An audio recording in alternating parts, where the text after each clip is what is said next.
Bueno, antes que nada, buenos días. Voy a tratar de resumir un poquito lo que estábamos viendo en estos dos últimos apartados de lo que era prácticamente el sistema muscular y también con todo ese bagaje de clasificaciones que alguna vez estudiamos en anatomía humana. También estudiamos básicamente qué era el sistema nervioso, cómo estaban compuestos de ese sistema nervioso central, el sistema nervioso autónomo. Hoy vamos a desplegar un poquito más de ello, vamos a seguir referenciándolos, pero la clase en sí, la de hoy, va a ser la de arco reflejo. Hoy vamos a hablar un poquito de todo lo que vimos, vamos a ir sumando, vamos a ir agregando cositas que no dijimos anteriormente, que ahora es importante que las sepamos. En el libro de Echeverry le va a manejar de una forma, yo le doy mi toque personal, por así decirlo, porque también a veces veo cosas necesarias que hay que apuntar. A lo mejor no es oportuno por el nivel en el cual ustedes están progresando día a día, pero yo sé que las clases de repente muchos tienen ese poder auditivo de poder captar eso antes y se les graba, ¿verdad? Entonces a lo mejor se les puede ir anexando este conglomerado de informaciones para lo que nosotros estuvimos viendo. Vimos que el sistema estomatognático no era solamente un sistema esqueletal, que el sistema estomatognático estaba prácticamente de la cintura escapular hasta el ápex del cráneo, todo lo que conllevaba la parte esqueletal, la parte de vasos, nervios, la parte de glándulas, la parte linfática y, por qué no decirlo, la parte muscular, que es la parte de lo que nosotros estamos abocándonos en estos tres capítulos de oclusión y ATM1, ¿verdad? Que es el sistema nervioso neuromuscular, ¿verdad? Ese músculo que es muy, pero muy importante para ejecutar funciones que son funciones náticas desde el nacimiento y otra que la vamos perfeccionando con el aprendizaje, coordinando eso y grabando eso en nuestra corteza cerebral a medida que nosotros avanzamos y podamos emplear una complejidad en esos elementos. Por eso era muy importante entender cómo funciona el sistema neuromuscular y saber cuáles son los músculos masticadores y cuáles son los músculos de la masticación, ¿verdad? Estábamos diciendo nosotros anteriormente que los músculos masticadores no servían solamente para la masticación, sino los músculos masticadores, más allá de esa semántica de masticación, decíamos que servía para la eglución,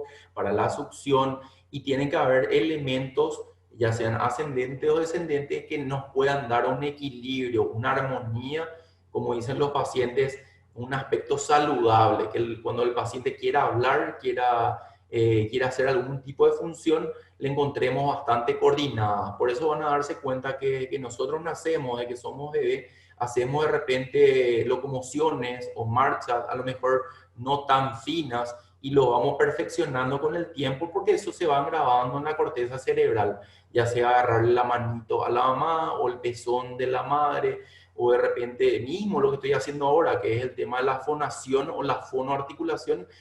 A medida que vayamos aprendiendo nuevos léxicos, nuevas palabras, nosotros vamos comunicando de mejor manera hacia esa persona en la cual nosotros queramos referirnos y queramos llenar de información, ¿verdad? Bueno, asimismo ocurre con el tema de los arcos reflejos, ¿verdad? Vamos a pasar un poquito a mirar de qué es lo que es un arco reflejo, ¿verdad? Y como estábamos viendo, que antes de hablar de arco reflejo, el sistema nervioso general estaba compuesto de esto. Ustedes vieron que no solamente esas neuronas sensitivas pasaban directamente al cerebro, sino hay otras neuronas sensitivas que sí o sí rigen a través de la médula espinal. Por eso es importante, le pongo esta placa como para que ustedes puedan referenciarlo, que hay un encéfalo, hay un sistema nervioso central en la cual está gobernado por ese sistema, el encéfalo, que se divide otra vez a su vez en cerebro, cerebelo y bulbo raquídeo. El sistema nervioso central también tiene una médula espinal que es la que recorre prácticamente el cuerpo de las vértebras cervicales, está confinada dentro como protegiéndola las vértebras cervicales. está la famosa materia gris en ese lugar, ¿verdad? Entonces, ahí muchos de esas neuronas motoras o sensitivas, ahí hacen sinapsis para poder recepcionar la información que la va recabando desde la parte externa a la parte interna, por así decirlo, y por qué no decirlo también de la parte interna al cerebro, ¿verdad? Entonces, hablamos siempre de la parte de las vísceras específicamente, ¿verdad?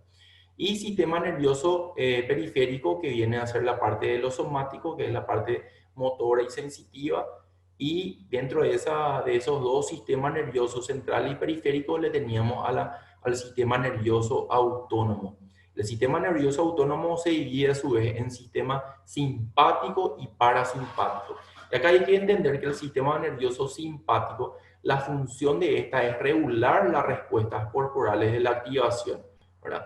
Si yo coloco mi dedo en el calor de una vela, sí o sí va a retirar automáticamente y de alguna u otra forma va a hacer que nuestro cuerpo reaccione.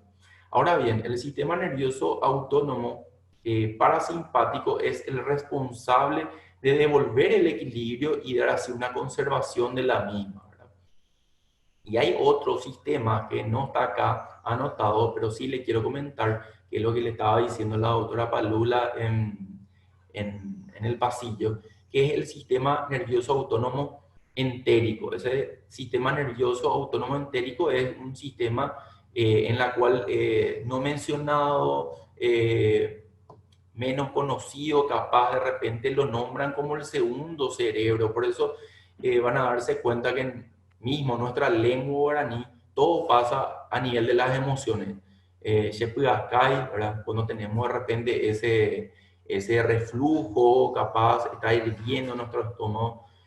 Ayeré, solemos decir de repente cuando se da vuelta a todos nuestros alimentos y estamos mal emocionalmente. Entonces, también hay un segundo cerebro que pasa por lo emocional. Por eso muchas veces lo relacionamos cuando un paciente está en esas condiciones, que está alterado algún tipo de emoción en el paciente, está habiendo en el paciente un estrés específicamente, ¿verdad? Es una respuesta a las emociones, por eso ese sistema nervioso autónomo responde a las emociones, ¿verdad? A través de la secreción de los neurotransmisores, así como la serotonina, la dopamina y algunos opioides endógenos de repente que tiene el cuerpo humano, ¿verdad? Entonces, esos son los tres sistemas de repente que quiero que tengan en mente, ¿verdad? El sistema nervioso central, el sistema nervioso periférico y también, en cierta forma, también el sistema nervioso autónomo, ¿sí? Que es dependiente del sistema nervioso periférico. Y estos, a su vez, se dividen en tres: en simpático, parasimpático y el entérico, ¿sí? Este es el cuadro que quiero que vayan reflejando. Entonces, en esta partecita que está acá, faltaría el entérico, ¿sí? Bueno, y acá es cómo se mueve el sistema parasimpático, ¿verdad? A lo mejor está alterado de lo que nosotros veníamos hablando, ¿verdad? El sistema simpático hace todo esto a través de nuestras emociones, cuando hay algún ataque, algún estrés, cuando jugamos fútbol y está a punto de meter gol, alguien de repente se dilata la pupila, se inhibe la salivación, ¿sí? Se relaja un poco los bronquios, se acelera mucho el corazón, ¿verdad? Entonces sí o sí pasa esto cuando hay una amenaza, cuando hay un estrés. Y caso contrario, lo que hace esto es como una balanza, equilibrar eso que el cerebro lo dictamina y hace que en algún momento el cerebro le pueda comandar o le pueda gobernar a las pupilas y pueda mantener en equilibrio esa pupila, o de repente volver a la normalidad la cantidad de secreción salival. Y lo mismo la frecuencia cardíaca, porque al relajar los bronquios, lo que está haciendo es optimizando el nivel de la presión sanguínea y la frecuencia cardíaca. Entonces, para que ustedes vean, mientras uno se va estresando, el otro se va preocupando por tratar de equilibrar el nivel de estrés, ¿verdad? Y aquí es lo que le vengo señalando, ¿verdad? El tema de los arcos reflejos. El arco reflejo es la vía nerviosa que recorre el arco vertebral, como estábamos viendo en la espina medular, y que controla el acto reflejo. O sea, hay cosas que nosotros lo aprendemos y hay cosas que inconscientemente reaccionamos en ese momento. ¿sí? En algunos animales vemos que la mayoría de las neuronas sensitivas no pasan directamente al cerebro, como es el caso que estamos viendo ahora, ¿sí? No pasan directamente al cerebro, subrayen esa parte, sino que existen sinapsis en la médula espinal, ¿sí?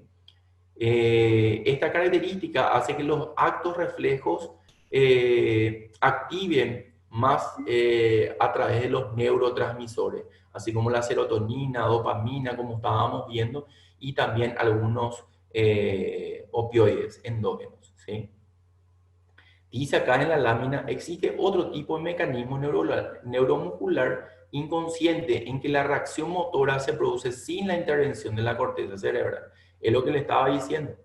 En forma automática con los arcos reflejos o patrones de reflejo, como es el caso de repente como nos pasa en el laboratorio, ¿verdad? Cuando vamos a estar haciendo la plaquita, va a haber momentos en los cuales nosotros vamos a tener que ir retirando nuestra placa de nuestra cera, o inclusive de repente o está muy caliente la flama cuando nosotros queramos modelar esa cera. Entonces eso no pasa por el cerebro, instintivamente lo retiramos. También algo que lo vamos perfeccionando, que son condicionados, adquiridos o aprendidos, el cerebro ha actuado en las primeras instancias en la integración y en la respuesta motora. Lo mismo pasa con la marcha, con el reflejo tónico del cuello.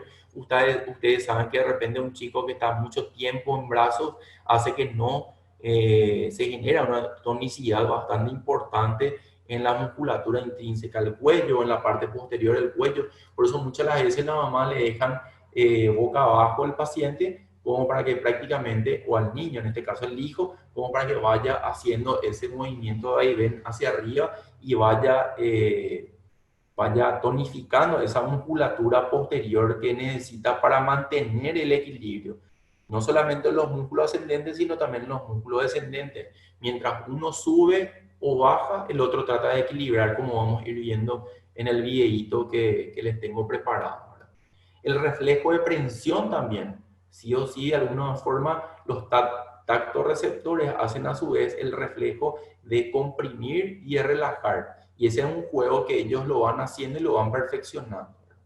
Como el reflejo de marcha. Por eso muchos de los chicos son torpes al caminar, porque ese equilibrio también está manejado por otro elemento importante, que es el hipotálamo, ¿sí? Entonces, el que le da la coordinación también. Y hay otro elemento muy importante que es en el conducto auditivo externo. Por eso es muy importante, ese chico está viendo, está midiendo cada paso que lo va a hacer con otros órganos, como el hipotálamo y el conducto auditivo externo, como le estaban diciendo. Por eso a veces también traigo a colación, cuando nos sentimos mareados, es también algo muy puntual y sentimos como un tinnitus, ¿sí? Se dice el ruido que de repente genera cuando algo nos perturba y no estamos muy bien y casi nos mareamos y nos podemos caer. También pasa con los chicos, pero los músculos no están tónicos, no están las fibras musculares acorde a la edad, por eso el paciente no puede mantener un equilibrio. Bueno, lo mismo pasa de repente cuando nosotros establecemos las marchas, ya sabemos correr, ya sabemos caminar, y a veces el paciente no sabe qué es caminar y correr y genera pasos agigantados y genera algún tipo de vuelco o algún tipo de golpe a nivel de la cabeza. ¿Por qué? Porque esa cabeza básicamente está en crecimiento en 60% y llega prácticamente a su completud a la edad de la primera infancia, a los 6 años. Por eso de repente la cabecita es como si fuera que se va balanceando, ¿verdad? El cuerpo es muy chiquitito, pero la cabeza es bastante grande, porque la cabeza ya está prácticamente, está evolucionando, está creciendo y va a llegar a su completud, a su maduración, por así decirlo, a los 15 años en la mujer y a los 18 años en el hombre, ¿verdad? Dice ahí, al repetirse este estímulo, se establece en la médula o tallo encefálico una sinapsis o enlace entre las neuronas aferentes y eferentes, dando como resultado que la función se realice sin que intervenga la corteza cerebral. Es automática, es inconsciente. Lo mismo pasa cuando nosotros masticamos, o cuando nosotros caminamos, o cuando andamos en triciclo, o hoy día muchos de ustedes se van seguro en auto y como es un reflejo de repente, ya que ustedes ya lo dominan, entonces es fácil cómo colocamos la boca, cómo colocamos las piezas dentarias, cómo colocamos de repente y qué presión tenemos que efectuar con ellas, ¿sí? Lo mismo pasa en estos casos. Luego están los reflejos, los arcos reflejos que nosotros en odontopediatría conocemos como tríptico funcional del lactante, ¿verdad? Ya en el vientre intrauterino hacemos reflejos de glutorios, hacemos reflejos de succión y también de la respiración. Obviamente la respiración no necesitamos en demasía porque el cordón umbilical que lleva el oxígeno al bebé lo va pasando a través de eso, pero el paciente hace ese juego de succión, de ilusión y de la respiración, ¿sí? Entonces es un reflejo incondicionado, es innato y como dice ahí, es congénito, ¿verdad? Genético es que ya papá y mamá lo hubieran hecho. Congénito quiere decirse que prácticamente a los 10 a 11 semanas de vida intrauterina el paciente adquirió esa capacidad de poder realizar esa praxia de succión, esa praxia de respiración y esa praxia de ilusión. Y estos reflejos van grabados, así como nosotros antes grabábamos en un cassette o grabábamos en un pendrive, estos se van grabando en la corteza cerebral, esta praxia. Por eso es importante, de repente, nosotros no tenemos mucho problema con el tema de la succión, porque prácticamente nosotros tenemos el hábito de tomar mate, tenemos hábito de tomar tereré, entonces sí o sí la succión está perpetuada en nosotros como hábito, ¿verdad? Entonces permite que ese buchinador entre bastante maduro ya mucho antes, ¿verdad? Con el tema de la deglución, como le venía diciendo, ¿verdad? Si bien para muchos es algo fácil, no todos los pacientes lo pueden deglutir como tal y tenemos que entender que ese paciente a los 8 años básicamente va a poder deglutir como una personita normal. Antes de ello, capaz necesite de fuerzas musculares intrínsecas, como estamos viendo acá en este corte, que van a tener que hacer ese esfuerzo para tratar de tragar, ¿verdad? Y como siempre le estoy diciendo, en esa lámina de la autora que le había mostrado, la autora Palula, en la cual los chicos no respiran bien, muchas de las veces tiene alterado no solamente los músculos periorbitales, orbiculares, sino también la lengua. Entonces, esa ilusión no está bien delimitada, adquiere una connotación diferente porque perdió la posición gravitacional de la mandíbula y el paciente respira mal, deglute mal y eso trae como un efecto dominó problemas ya a la edad adulta o en la preadolescencia, ni qué decir en ese paciente inclusive que quisiera colocarse algún aparato de ortodoncia. Por eso, imagínense, les hablo así como porque son cosas que ustedes me van preguntando también en la clase, en el laboratorio, ¿verdad? Cuando vemos diferentes tipos de modelos, ¿verdad? Y vemos que hay paladares que son mucho más ojivales, ¿verdad? Cuando nosotros hacemos un análisis oclusal funcional, van a darse cuenta que hay paladares que son muy planos, otros son normales y otros son muy profundos y eso impide que el paciente respire bien y de alguna u otra forma impida que tenga una buena pisada las piezas dentarias antagónicas superiores con las inferiores.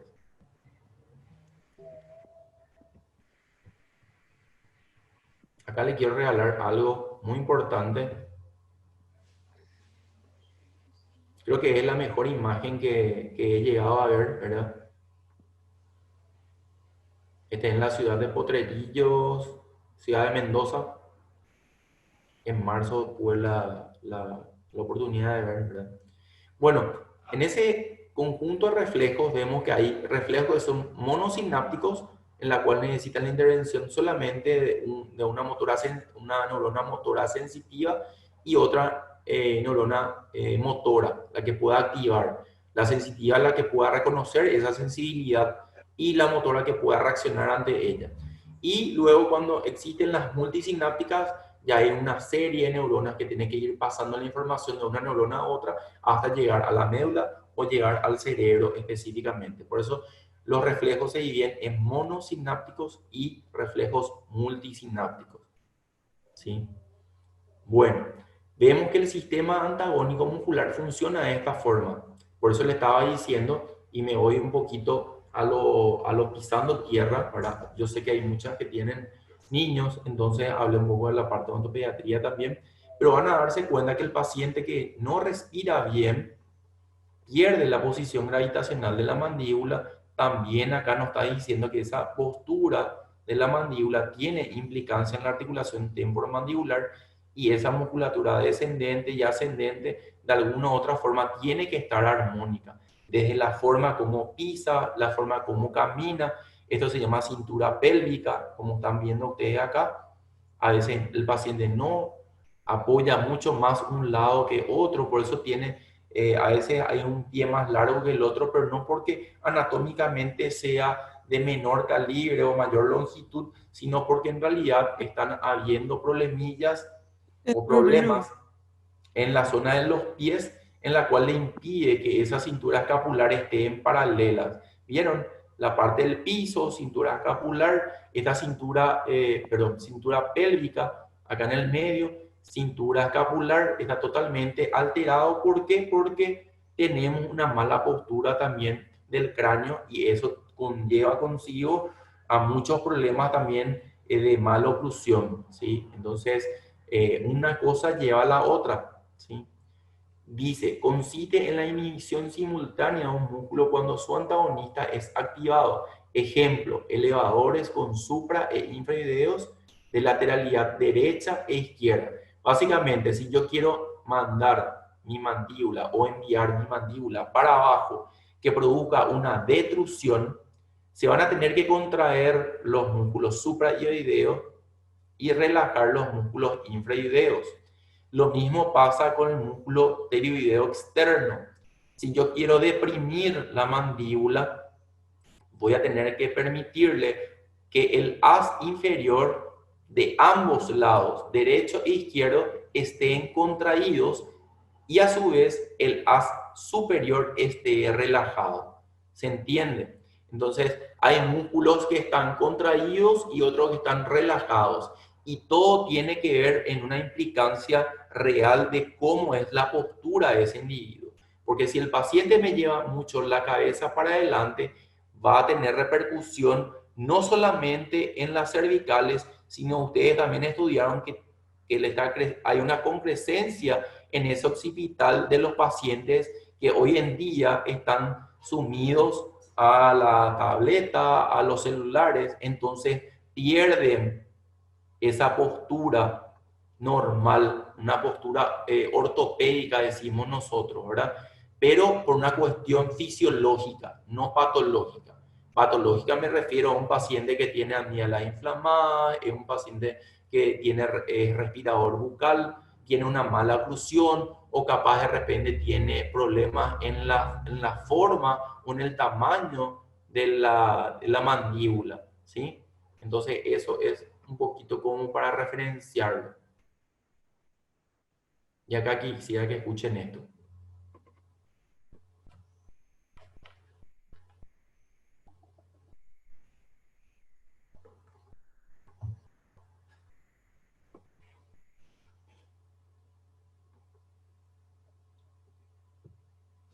Profe, ¿ese tiene sonido?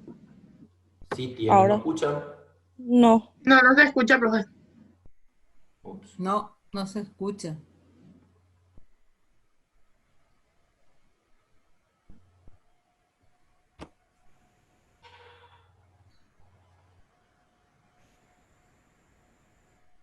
Este video ya está en la plataforma, doctor Jorge. Bueno, bueno. Podemos terminar de ver. Sí, claro. Tríceps braquial Ahí se Ahora está. sí. relaja. Los músculos flexores del codo, bíceps braquial y braquial anterior se contraen. En el caso opuesto, mientras se estimula la contracción de los músculos extensores, el tríceps braquial, el músculo tríceps se contrae y los músculos flexores se relajan. El reflejo miotático. En este reflejo, el estímulo es el alargamiento de un músculo, el cual es percibido por el uso muscular. Al empujar el brazo hacia abajo, los músculos flexores del codo se alargan La reacción es la contracción del músculo mediante la estimulación de los usos musculares, los cuales activan en la médula espinal las neuronas que controlan los músculos flexores. Las motoneuronas, ubicadas en la parte anterior de la médula espinal, envían señales a las fibras musculares para que se contraigan. Reflejo de los flexores del codo. En el caso de la medicina, se ubica el tendón del bíceps braquial y se percuta con un martillo de reflejos. En este ejemplo utilizamos un dedo, que para efectos de estimulación resulta similar. Con esta acción se obtiene la flexión del antebrazo sobre el brazo. Por eso este reflejo es denominado el reflejo de los flexores del codo. Reflejo flexor. Cuando una persona está saltando y se tuerce un tobillo, se genera una respuesta inmediata de protección, generada por los sensores de dolor, que están ubicados en la cápsula externa del tobillo, así como en los tendones de los músculos laterales que desencadenan una respuesta de flexión en el mismo pie, para evitar recargar el peso sobre ese mismo pie, y una respuesta extensora en el otro miembro, llamado reflejo extensor o cruzado, para alejar el miembro que está lesionado de la carga del peso corporal. Reflejo extensor. Cuando un niño se va de bruces, o como en el caso de una persona adulta, intenta hacer un rollo hacia adelante, en condiciones normales se produce el reflejo extensor, que consiste en extender los brazos, extender la cabeza y extender el tronco. En este caso, la extensión de la cabeza impide que el sujeto pueda realizar el movimiento deseado. Para que el aprendiz pueda inhibir este reflejo, el profesor debe forzar la flexión de la cabeza.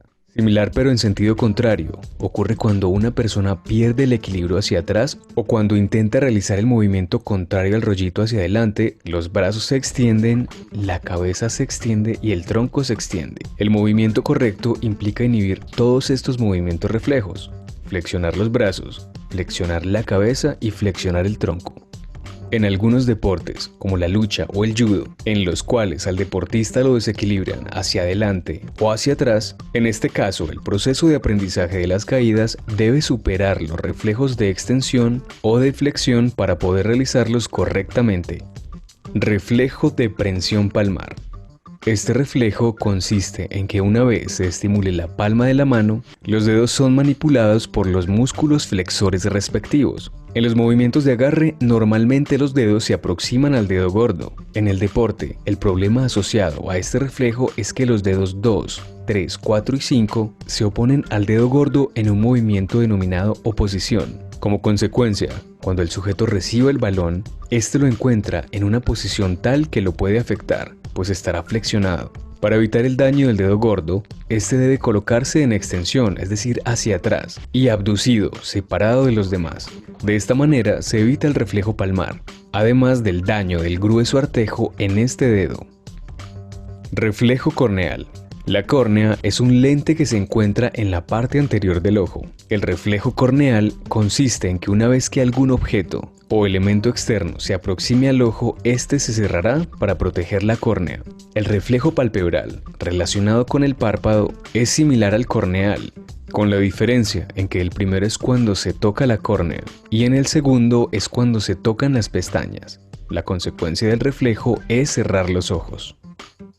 El reflejo de la marcha consiste en simular el hecho de caminar o marchar, como consecuencia de la estimulación de la planta de los pies. El reflejo de doble inervación cruzada consiste en que en un lado del cuerpo, por ejemplo en la cadera derecha, cuando se produce una flexión de cadera, en el lado opuesto, es decir, en el izquierdo, se produce una extensión. Una vez se termina este ciclo, el reflejo se invierte, es decir, cuando en la cadera derecha se inicia una extensión, en el lado izquierdo se genera una flexión. Se produce algo similar entre los miembros superiores e inferiores. Una flexión del hombro derecho produce una extensión de la cadera derecha. Al mismo tiempo se produce una extensión del brazo izquierdo y una flexión de la cadera izquierda. Este es el circuito medular que explica la inervación cruzada.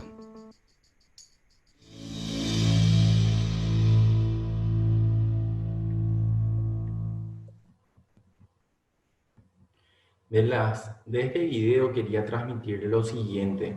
Cuiden la postura en la cual ustedes están trabajando. Si bien ustedes tendrían que tener diagnóstico clínico este año y por cuestiones ajenas a la nuestra voluntad, están solamente creo que unas teóricas. Entonces, cuiden la parte de la postura. No sé si podemos volver a la siguiente lámina. Este es el punto de gravedad de nosotros. Van a darse cuenta. Voy a hacer la misma pregunta que le hago a mis pacientitos. ¿Cuánto tiempo quieren vivir? ¿Y cuánto tiempo quieren estar trabajando en odontología? Y para eso, a partir de ahora, tienen que saber cómo ubicarse en el sillón dental, cómo van a estar sentados, cómo van a estar parados. Este es el punto gravitacional de nuestro cuerpo. Es más o menos a la altura del ombligo, L3, L4. Van a darse cuenta que si nosotros tenemos una mala postura, vamos a tener dolores, lumbalgias y dolores a nivel cervicales. Entonces, para eso aprendamos a utilizar nuestros elementos de trabajo y cuiden por sobre todo su elemento de trabajo más importante, que es, ojalá que utilicen muchísimo los protectores faciales y también prácticamente las gafas de protección para no tener que tener muy en cuenta el tema de los reflejos corneales, ¿sí? Hay muchos casos de repente que pasan algunos que otros instrumentales por el ojo por no utilizar ciertos elementos de protección. Cuiden también la mano si hacen algún tipo de deporte, porque nuestro elemento más importante es nuestra mano y nuestra visión. Cuídense, ¿sí? Todo es como una cadena, ¿sí? Por eso nosotros hablamos de cadena de reflejos, ¿sí? Todo esto ustedes están, y van a darse cuenta que cuando hacen 10 años, 15, 20, 30 años de profesión, le va a pasar factura. Entonces, eso se llama higiene postural, se llama esto, ¿sí? Bueno, esto es lo que tenía para compartir con ustedes, sin antes mencionar lo que decimos en la placa. La armonía y el correcto funcionamiento del sistema depende del equilibrio dinámico entre el estímulo y reacción. Es necesaria una acción sincrónica, integral de las estructuras para conservar así el equilibrio mediante una adaptación funcional. ¿Hasta cuándo se va a adaptar nuestro organismo? Y bueno, toda la vida. Porque mientras nosotros traigamos una pieza, tiene una relación muy importante con la pieza antagonista y con las demás piezas dentarias del mismo arco dentario. Y eso a su vez, cuando ustedes están haciendo una extracción dentaria, tienen una repercusión no solamente en la parte cutánea, en la parte de piel, sino en la parte de tejido blando, y también tiene una repercusión en la postura de esa mandíbula que va a apoyarse, como ustedes van a ir viendo y estudiaron ustedes en ATM, en el maxilar, ¿sí? Porque básicamente es como un péndulo, pero a la inversa, porque básicamente el que está girando es la mandíbula. Entonces, cada acto que ustedes hagan como una decisión profesional, van a tener en cuenta que repercute en los diferentes tipos de sistemas y todos están intrincados unos con otros. No es una abstracción nomás, es una abstracción sí que, o es una corona, o es de repente colocar una placa de relajación al paciente. Todo tiene un proceso fisiológico que si viene el paciente y viene a buscar salud y nosotros no le proporcionamos el camino adecuado, podemos trasladarle a un espacio o una área patológica, ¿sí?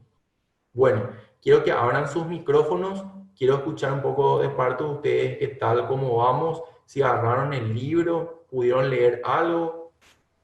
Nosotros esto lo leemos del libro de Echeverry, la parte del sistema neuromuscular, se queda también la clase grabada, no sé si están leyendo, están escuchando las clases otra vez en forma repetitiva. Doctora Palula, ¿querés agregar algo? Te escucho.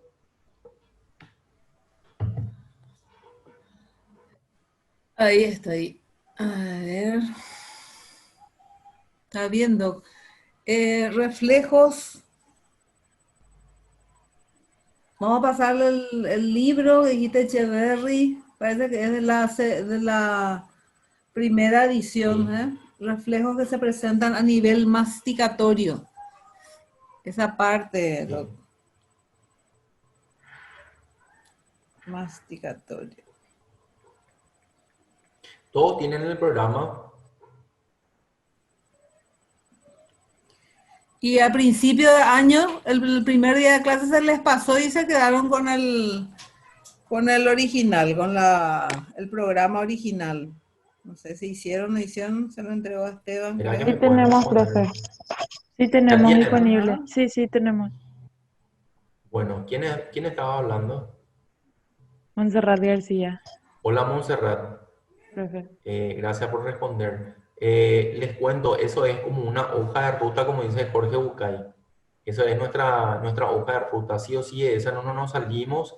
Y el libro también. Por eso es importante que ustedes ahora mismo vayan leyendo, porque todas esas preguntas que a lo mejor para ustedes pudieran ser básicas o de repente no cuestionables, puede servirle a otro compañero. ¿Sí? Por eso es importante que pregunten. ¿Hay algo que quieran preguntar al grupo? El grupo para los doctores, la doctora Palula también que está en línea. Tenemos que quitarle el cubo a la doctora Palula, ya le dije ya varias veces.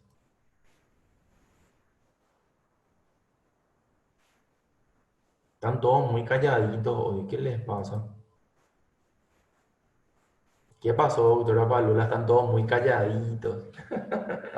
No nos recuperamos todavía de que Paraguay no pudo ganar el partido, profe. No, mañana queda otro. Siempre hay revancha en la vida. Modo Pio Paloma. Bueno, Doc,